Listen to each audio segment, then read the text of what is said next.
নমস্কাৰ অসমবাসী ৰাইজ, আজি আপোনালোকৰ মাজত লৈছোঁ তিনিটাকৈ গুৰুত্বপূৰ্ণ খবৰ। তো কি খবৰ আছে আজিৰ এই ভিডিঅ'ত আপোনালোকক জনাম। তো গতিকে ভিডিঅ'টো কোনো স্কিপ নকৰিব, শেষলৈকে চাই থাকিব।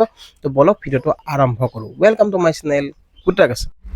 তো গাইজ প্ৰথমতে যিটো জনাব বিচাৰিছোঁ অৰুণোদয় আঁচনি, অৰুণোদয় 3 আহিছে এটা বিগ আপডেট। আপুনি যদি ৰেচন কাৰ্ড লাভ কৰিছিলে, যিসকলে ৰেচন কাৰ্ড লাভ কৰিছে সেইসকলৰ বাবে এটা বিগ আপডেট।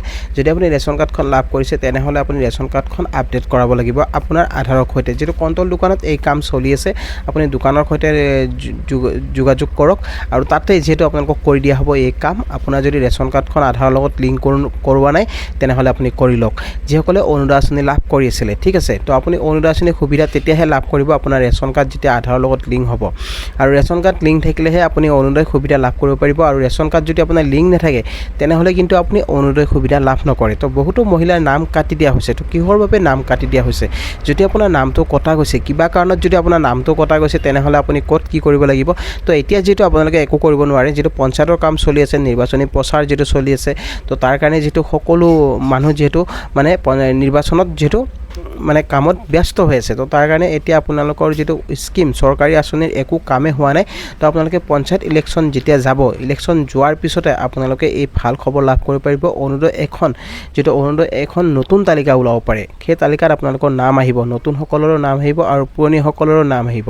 যদি পুৰণিসকলৰ নাম কটা গৈছে তেনেহ'লে আপুনি আবেদন কৰিব লাগিব। হয়তো আপুনি নতুনকৈ ডকুমেণ্ট দিব লগা হ'ব পাৰে বা আপুনি আপডেট কৰিব লগা হ'ব পাৰে। কিছু নহয় কিবা এটা আপুনি কৰিব লাগিব। তাৰপিছতহে আপুনি অৰুণোদয় সুবিধা লাভ কৰিব পাৰিব। বহুতো মহিলাৰ যিহেতু নাম কাটি দিয়া হৈছে, কিহৰ কাৰণে কটা হৈছে? আপোনালোকৰ হয়তো আপুনি ৰেচন কাৰ্ডৰ লগত আপোনাৰ আধাৰ লিংক কৰা নাছিলে বা আপোনাৰ আধাৰ সংযুক্ত হোৱা নাই, আপোনাৰ যিহেতু এক্টিভ নাই, আপোনাৰ একাউণ্টটোৰ মোবাইল নম্বৰটো হয়তো আপোনাৰ খেলিমেলি হৈ আছে, বা আপোনাৰ ৰেচন কাৰ্ডত পৰিয়ালৰ সংখ্যা কিমানটা আছে সেই বস্তুটো চাই ল'ব। আৰু আপোনাৰ ঘৰত 2-3খন ৰেচন কাৰ্ড আছে নেকি? যদি আপোনাৰ ৰেচন কাৰ্ড 2-3খন থাকে তেনে ক্ষেত্ৰতো আপুনি অৰুণোদয় সুবিধা লাভ নকৰে। আৰু যিসকলে প্ৰশিক্ষণ ডকুমেণ্ট জমা কৰিছিলে, তো সেইসকল মহিলাই অৰুণোদয় 3 সুবিধা লাভ কৰিব।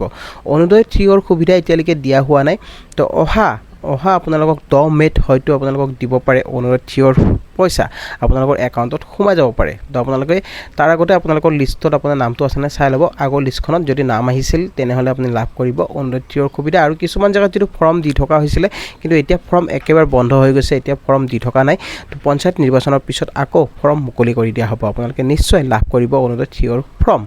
তো গাইজ নিশ্চয় বুজি পালে। আৰু নেক্সট খবৰ দিব বিচাৰিছোঁ, যিটো ক'ব খুজিছোঁ আপোনালোকক, লাখপতি বাইদেউসকলৰ পইচা এতিয়াও যিহেতু সোমোৱা নাই, বহুতো মহিলা লাভ কৰা নাই। কেইবাখনো ডিষ্ট্ৰিক্টত যিহেতু এখন ডিষ্ট্ৰিক্টত দিয়া হৈছিলে নেকি, বিশ্বনাথ চাৰিআলি যিটো এখন ডিষ্ট্ৰিক্টত, তাতে যিহেতু আপোনালোকক চেক প্ৰদান কৰা হৈছিলে কিছুমান ঠাইত, কিন্তু এতিয়ালৈকে চেক যিহেতু প্ৰদান কৰা হোৱা নাই আৰু বহু জিলাত এতিয়ালৈকে দিবলৈ বাকী আছে আৰু দিয়া নাই।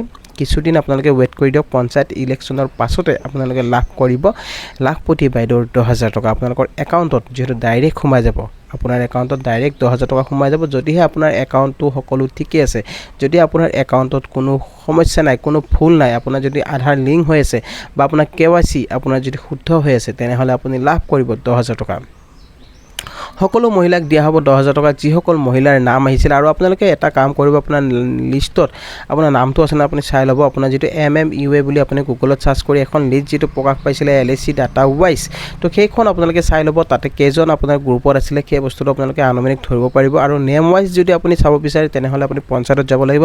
আৰু এতিয়া যিটো আপোনালোকে পঞ্চায়তত গৈ লাভ নাই, আৰু কিছুদিন পিছত আপোনালোকে যাওক, তেতিয়া আপোনালোকে এই বস্তুখিনি আপোনালোকে কৰি ল'ব পাৰিব।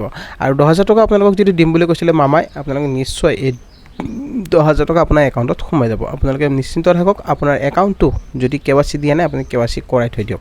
আগতীয়াকৈ আপুনি KYCৰ কামখিনি কৰি আপুনি শুদ্ধ কৰি থৈ দিয়ক, আপোনাৰ একাউণ্টত নিশ্চয় সোমাই যাব 10,000 টকা।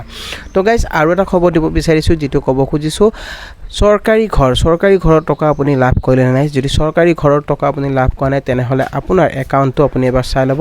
আৰু চৰকাৰী ঘৰৰ পইচা যিটো ৰিলিজ কৰি দিয়া হৈছিলে এই নিৰ্বাচনৰ কিছুদিন আগতে, যিহেতু পইচা বহুতৰে সোমাইছিলে আৰু আপোনাৰ নামটো যদি আহিছে তেনেহ'লে আপুনি নিশ্চয় লাভ কৰিব কিছুদিন হয়তো টাইম লাগি যায় কেতিয়াবা আপোনাৰ বেংক একাউণ্টটো আপোনাৰ কি লিংক আছে নে নাই আপোনাৰ আধাৰৰ লগত সেই বস্তুটো চাই ল'ব আপোনাৰ PFMS ভেৰিফাই আছে নে নাই গোটেইখিনি চাই ল'ব আপোনাৰ আপোনাৰ যদি জিঅ'টেক হৈ গৈছিলে আপোনাৰ যদি নাম আহিছে তেনেহ'লে আপুনি নিশ্চয় লাভ কৰিব চৰকাৰী ঘৰ আৰু চৰকাৰী ঘৰৰ আবেদনো চলি থকা হৈছিলে আপোনাৰ ঘৰে ঘৰে ফটো তুলি নিয়া হৈছিলে তো আপোনালোকৰ ঘৰত ফটো তুলি নিছে নে নাই যদি আপোনাৰ ফটো লৈ গৈছে তেনেহ'লে আপুনি লাভ কৰিব চৰকাৰী আৱাস তো প্ৰধানমন্ত্ৰী চৰকাৰী আৱাস সকলো মহিলাকে দিয়া হ'ব আৰু সকলো লোকে লাভ কৰিব যিসকলৰ ৰেচন কাৰ্ড থাকিব সকলো মহিলাকে মানে চৰকাৰী ঘৰ দিয়া হ'ব আপোনাৰ ঘৰ যদি খেৰৰ ঘৰ বা কেঁচা ঘৰ যদি হয় আপুনি নিশ্চয় লাভ কৰিব আৰু চৰকাৰী ঘৰ যিহেতু আপোনালোকৰ সকলো গাঁৱে গাঁৱে যিহেতু এই আপোনাৰ জীৱিকা সখী বাইদেউসকলে যিটো আপোনালোকৰ ঘৰে ঘৰে গৈ ফটো লৈছে বহুতৰে ফটো লৈছে তো যিসকলৰ ফটো লোৱা হৈ গৈছে সকলোৱে লাভ কৰিব চৰকাৰী ঘৰ তাৰ আগতে